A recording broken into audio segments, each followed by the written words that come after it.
YouTuber Vaishnavi కేసులో big twist చోటు చేసుకుంది. వెలుగులోకి వైష్ణవి లాస్ట్ ఆడియో కాల్ బయటకు వచ్చింది.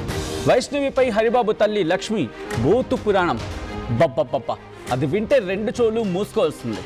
అది బూతు పురాణం అనడం కన్నా బూత్కి బాప్కి పురాణం అనాలేమో బహుశా. ఎందుకంటే ఆ స్థాయిలో ఉంది. వైష్ణవికి అలాగే హరిబాబు తల్లికి వీళ్ళిద్దరికీ మధ్య కాన్ఫరెన్స్ కాల్ కలిపాడు హరిబాబు. తల్లితో బూతులు తిట్టించాడు హరిబాబు. వైష్ణవిపై ఉంగరం దొంగతనం నింద వేసింది అత్త లక్ష్మి. నా ఇంట్లోకి రావడానికి ఎవరమ్మా నువ్వు? ఇది నేను చాలా సాఫ్ట్గా మాట్లాడింది. అసలు నా ఇంట్లోకి రావడానికి ఎవరమ్మా నువ్వు అంటూ రెచ్చిపోయింది అత్త. దీనికి ఒక మాస్ యాంగిల్లో ఆలోచించండి ఏ మాటలు ఉంటాయో. అంతే.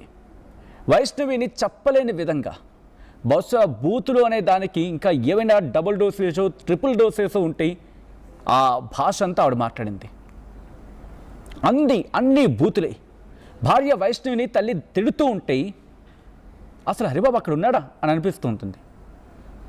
నీ కడుపు కాల, నువ్వు చచ్చిపో అంటూ తిట్టింది లక్ష్మి. ఇంకక్కడి నుంచి ఆవిడ ఉపయోగించిన తీరు, ఆ భాష నోటంటే చెప్పాలంటే కాస్త అసహ్యంగా ఉంది. దట్టు ఒక మహిళ, దట్టు కోడలు. ఒకవేళ యాక్సెప్ట్ చేస్తే సరే, యాక్సెప్ట్ చేయకపోతే కనీసం ఒక మహిళ. అదేం భాష అది? ఎంత దరిద్రంగా ఉందంటే సభ్య సమాజం అసహ్యించుకుని, అసలు మహిళ అనడం కన్నా మనిషి నువ్వు లక్ష్మి, అసలు నువ్వు మనిషివేనా?